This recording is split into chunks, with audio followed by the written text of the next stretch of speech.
It starts with a gun on the counter, not pointed, just sitting there. Casual, cold steel on faded laminate. The store goes silent. Eden Walker's hand trembles as she slowly lifts it from under the register. Her blue eyes are locked on the man in front of her. Malik Jackson, tall, still, hoodie pulled over his head like he's hiding something. And maybe he is. "Sir, I'm gonna have to ask you to leave," she says, voice taut rehearsed. "We don't serve people like you after dark." That line slices the air like a knife.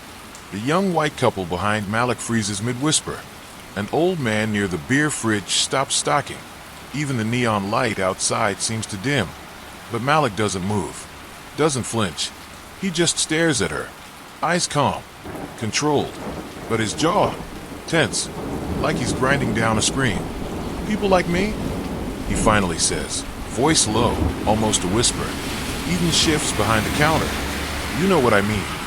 He looks down at the gun, then up at her, then back down again. "You sure about that?" he asks. Her eyes flicker with something, not fear, not hate, guilt. The camera phone comes out from behind him.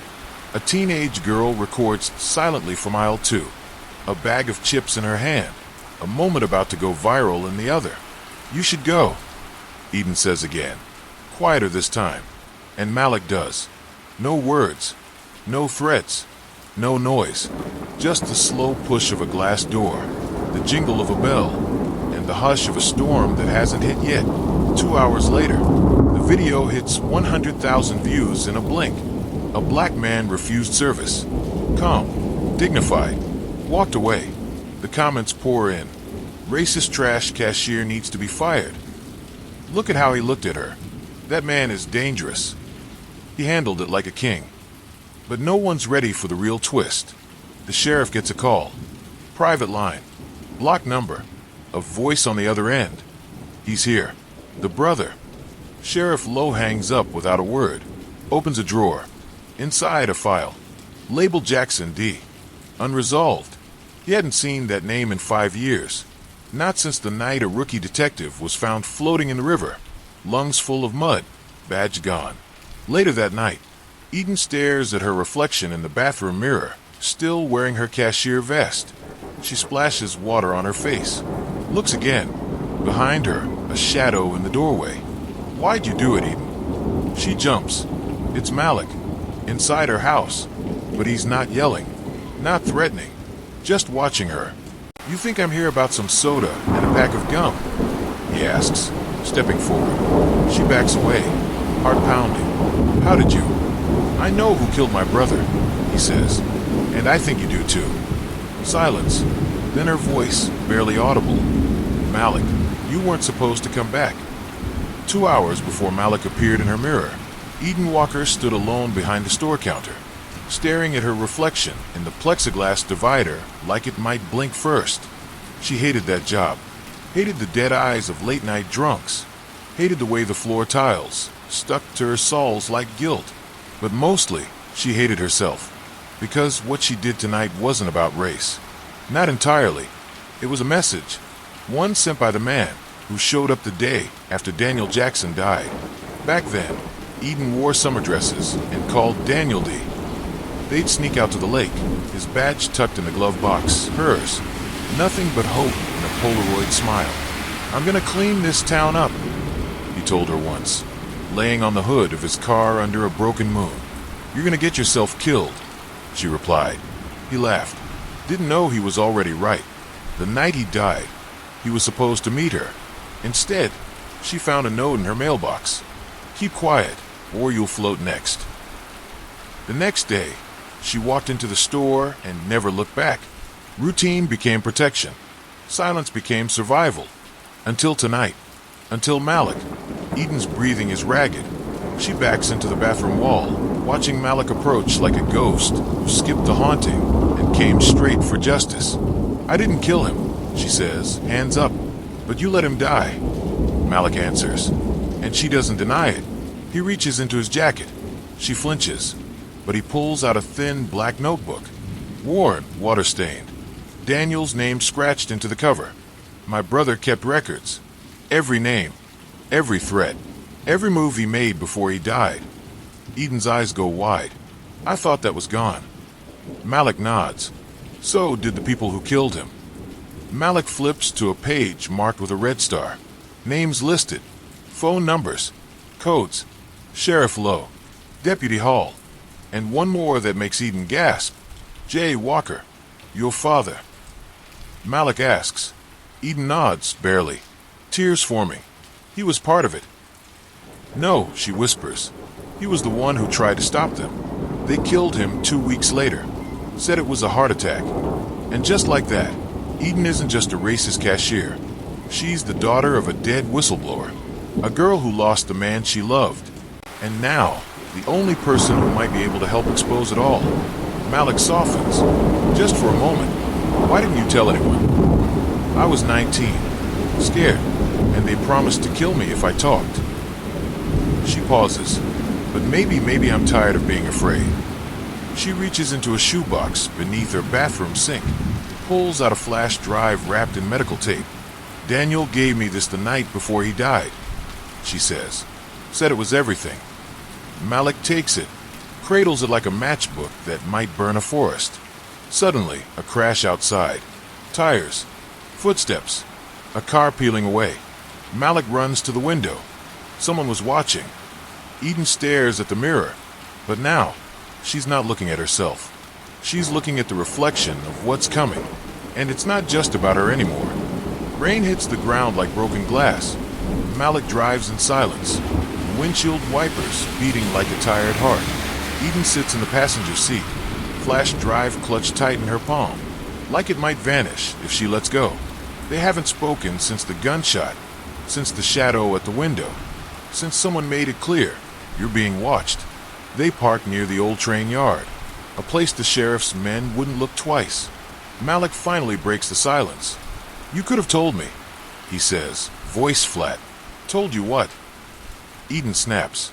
That your brother was more than just a badge to me? That we were in love?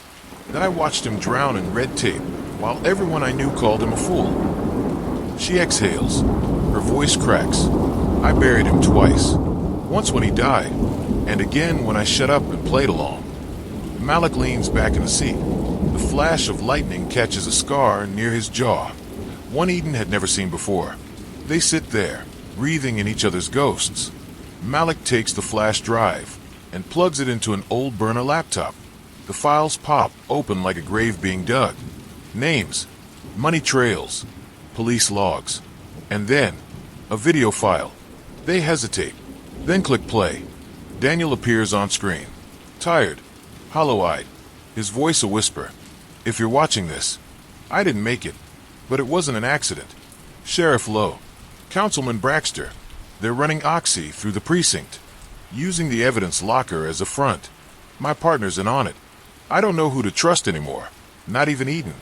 She's scared, and I can't protect her if I'm gone. Malik clenches his jaw. Eden turns away, tears sliding down her cheeks. He didn't mean that, she whispers. Didn't he?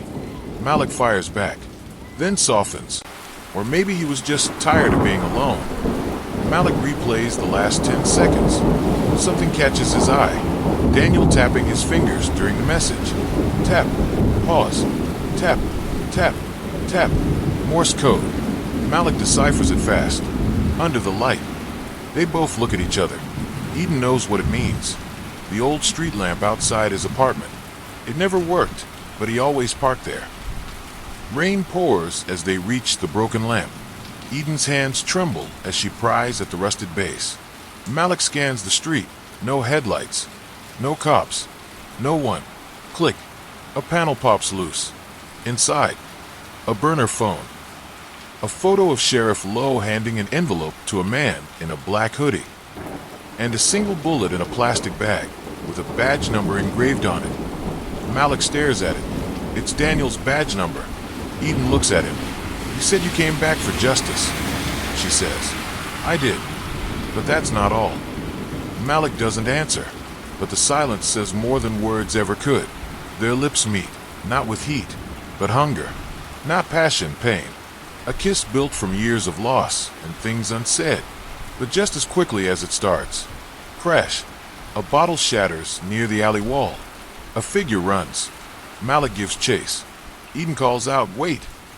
But he's already gone, chasing shadows in the rain. Eden stands alone beneath the broken light, one hand on her lips, the other still clutching the plastic bag. And in the distance, a voice echoes through the alley. "You were never supposed to find this."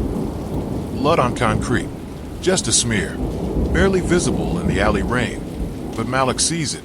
He follows it, over fences, through puddles, past the rusted train cars no one goes near after dark. And then he finds it, a body, face down, bullet hole in the shoulder, still breathing barely. It's Officer Tyson Hall, Daniel's former partner. Malik flips him over, gun drawn. Tyson coughs blood, winces. "Took you long enough," he wheezes.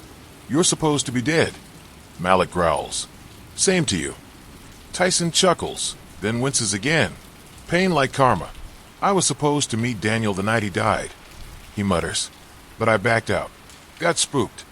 "Spooked by who?" "Your brother was gonna blow it wide open. Sheriff Lowe knew. He was watching us both. I was next, but I cut a deal." Malik's grip tightens on the gun. "You sold him out." Tyson doesn't deny it. He just looks up with dead eyes. "We all did." Eden's home is no longer safe. She knows that now.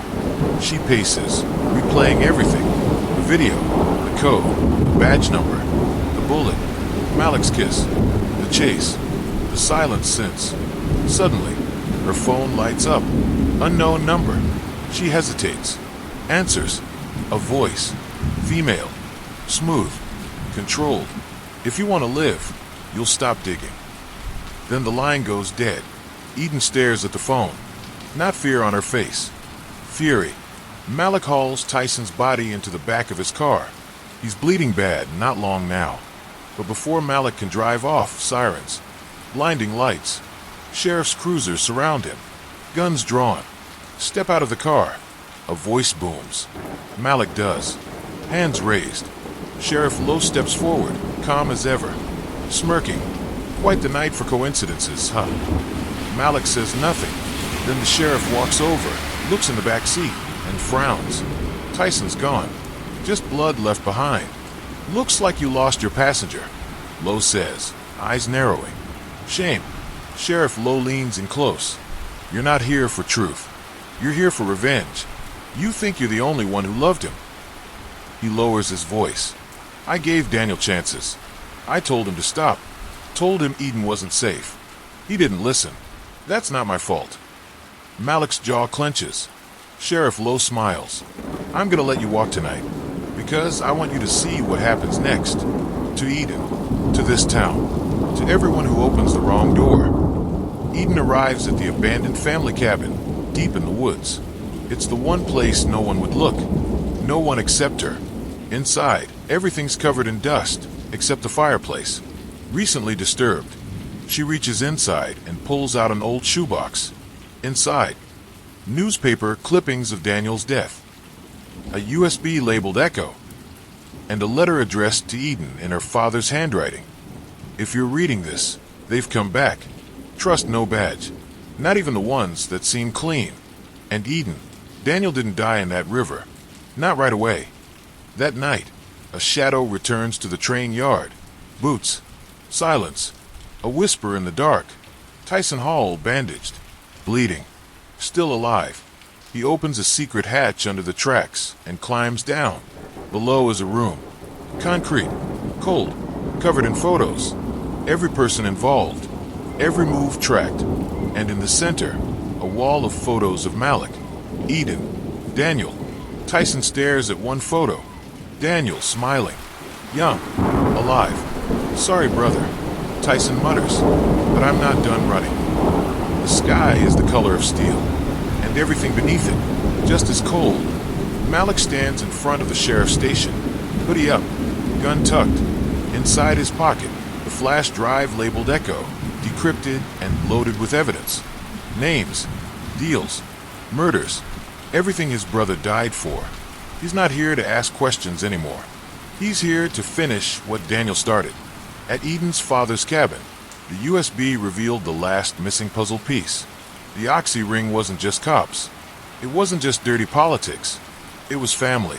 Councilman Braxter was Daniel's uncle by blood. Sheriff Lowe, his godfather. They'd raised him to follow the badge, then buried him when he refused to follow orders. And Eden's father? He tried to go public. Got taken out under a heart attack, no one questioned. It wasn't just about power. It was about betrayal, so close you could taste it. Malik walks into the station like a ghost with a mission. Sheriff Lowe looks up from his desk, amused. You again. Malik tosses the USB on the desk. Lowe glances at it, smirks. You think this changes anything? I know it does, Malik replies. Behind him, sirens. Federal ones. Doors bust open. FBI. Guns drawn. Lowe reaches for his weapon. Too slow. He's slammed to the floor. Cuffed. Malik watches it all. But there's no victory in his eyes. Only silence. Back at the cabin, Eden is going through the files when one final envelope slips from the box. Inside, a birth certificate. She freezes. The name on it, Malik Jackson. Father unknown. Mother, Renee Walker. Eden's aunt. Her breath catches. She's not just Daniel's old flame. She's Malik's cousin. The romance, the bond, the grief. All of it tangled in blood. That night, Malik meets Eden on the edge of the lake. The same one where Daniel's badge was found. She doesn't speak. Just hands him the certificate. His face cracks, not with rage, but heartbreak.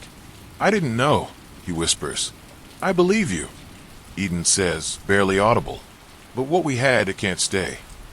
He nods, because some truths aren't meant to be carried together. They part with no kiss, no goodbye, just the weight of everything they lost, and everything they almost were. Days later, Eden finds a letter slid under her door. Not all family saves you. Some bury you. But you pulled me out. MJ. She stares out the window. Somewhere out there, Malik is free, but not clean, because no one gets out clean. Not when blood runs through the lies. If you were Eden, would you have forgiven Malik, or walked away too? Drop your answer in the comments. This one's gonna divide the room.